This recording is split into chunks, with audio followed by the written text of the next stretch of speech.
Greetings and welcome back to 303, and we are in your hymnal on page 14 and 15. I hope that you've turned there now. And you want to have your paper in front of you, and we are simply going to do some bullet pointing work at level 1 of this reading. Now your textbook, and it does this regularly, so I'm pointing it out for the first time. You're obviously seniors in a senior A class, and for many of you this is your very first class as a senior. And so let's take a look at what this textbook does for you. Periodically it gives you, are you looking with me on page 14? Periodically it gives you what's called recent scholarship essay. By that we mean the following. We are talking about literature in English literature in our senior year that's very, very old. Very old. I mean, in earlier conversations as we were reading pages 4 through 14, we pointed out this is stuff that we're reading from way back in time, right? Between roughly 750 and 1,000 years after the birth of Christ for Beowulf. And so we often will have scholars who will try and give us some idea of what kinds of new research is being done. We have Burton Raphael here, who is going to give us some information about England's green, fertile land. Now this will follow on some of the reading that we were doing just before on pages 4 through 14. All I'm going to do now is read this with you. I would suggest the following. As I read, you follow along. I would really recommend that you try to follow word for word with the tip of your pen under the word. Don't write in your book, but just see if you can keep up. If you can keep up with my reading, then you know you're a pretty good reader in terms of fluidity, how well you can follow. If you have trouble, however, following and staying with my reading, then you need to come and speak with me, because we need to help you in terms of improving your reading fluidity. It's a great way to test yourself. How well can I stay up with the reading? We'll go ahead now and turn to page 14. Read along with me if you would. Recent Scholarship, England's Green Fertile Land by Burton Raphael. We tell jokes about the rainy English climate.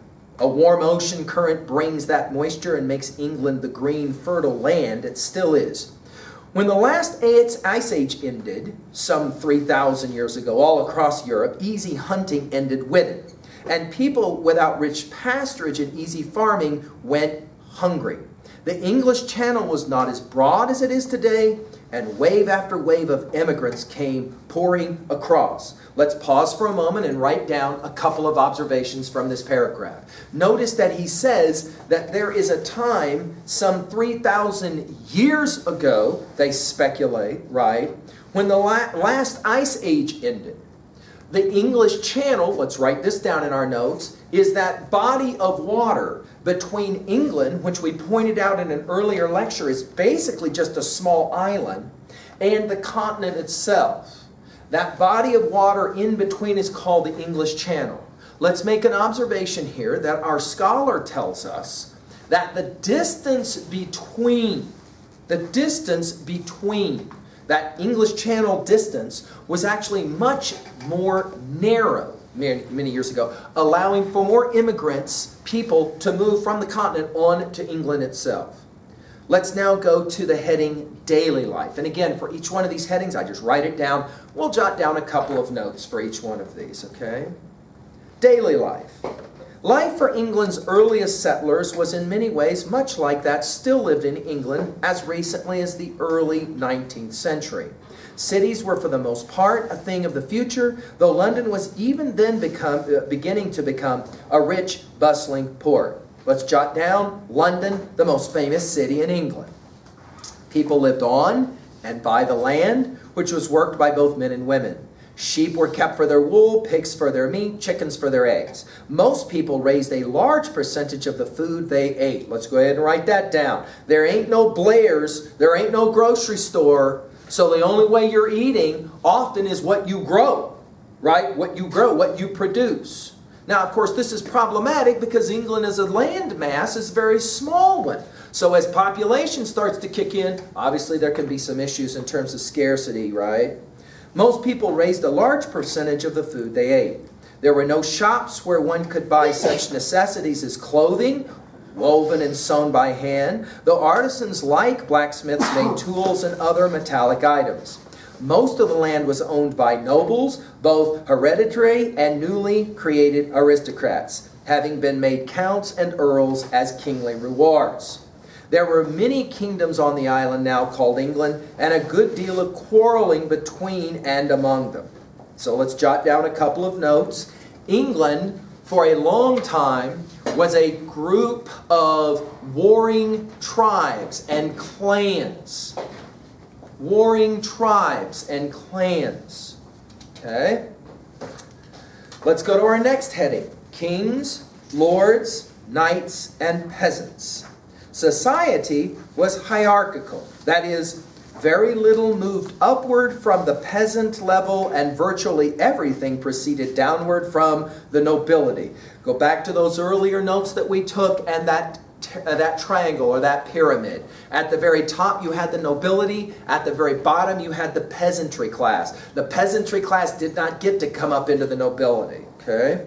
No one imagined questioning the necessity of these largely fixed relationships. Without leadership, no community would function and no stability would have been possible. These were matters as much taken for granted as today automobiles and television sets. Most of what we would call work was performed by those at the lower levels of society.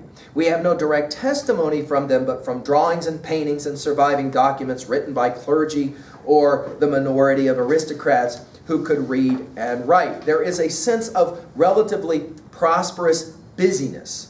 England was a rich habitat. I'm on the top of page 15, reading with me. England was a rich habitat, as its inhabitants well knew. What overseas trading there was usually involved costly goods that only a few could afford. There was a good deal of local trading, most of which was conducted on the barter principle. Bartering means trading back and forth, bargaining, right?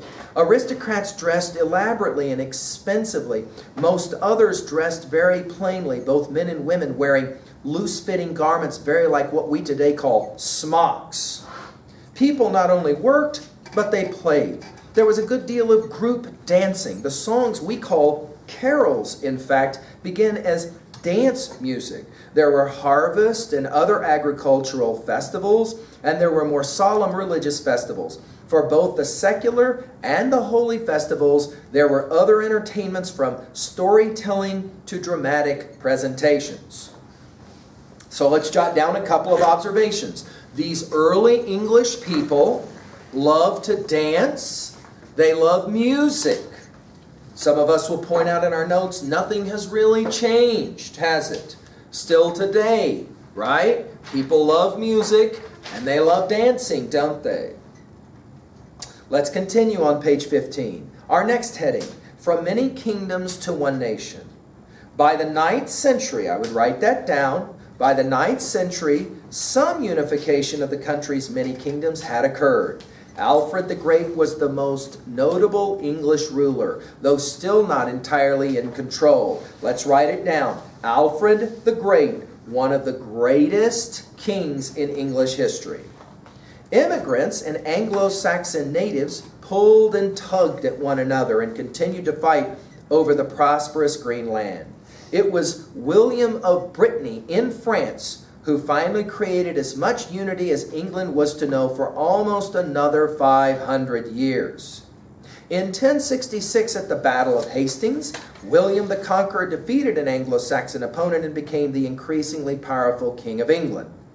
We want to jot down then a couple of important kings mentioned here. William of Brittany in France, and finally in the 1066 Battle of Hastings, William the Conqueror.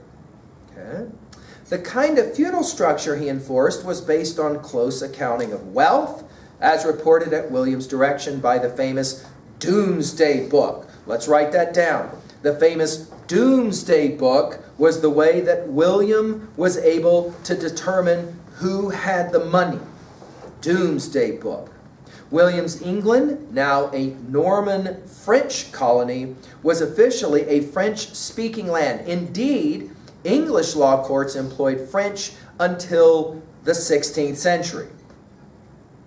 But toward the end of the Anglo-Saxon period, we do not know exactly when, someone somewhere produced a poetic narrative probably meant as a guide to proper kingship. This famous book is known as Beowulf. Let's write that title down, and let's point out that Beowulf is going to be the great Anglo-Saxon poem about kingship and leadership. Okay? Now you have a couple of boxes here. We have the information about our author, Bertrand Raphael, who was born in 1928 on page 14. Let's look at that one. He is a noted scholar, but he's also a poet. You might also call him a time traveler, we're told. His work as a translator of world literature has taken him back in time to Anglo-Saxon England with his versions of Beowulf and The Seafarer, a poem that we'll be studying, and as well to Renaissance France with his version of Rabelais' text, to name just two of his famous translations. When he's not breaking the time barrier, Raphael serves as professor of English at the University of Louisiana. The other box is on page 15, collaboratively and speaking and listening. Notice here there's some questions that you might want to try to join and answer, okay? We also have a map there, which I recommend that you put in your notes so that you know. If I need to have a good map of England, kind of roughly the places there on that map, I can begin to kind of pay attention to that map. I can always, if you want, I can always come back to it. All right? Okay, so there you go. An introduction, page 14 and 15 notes.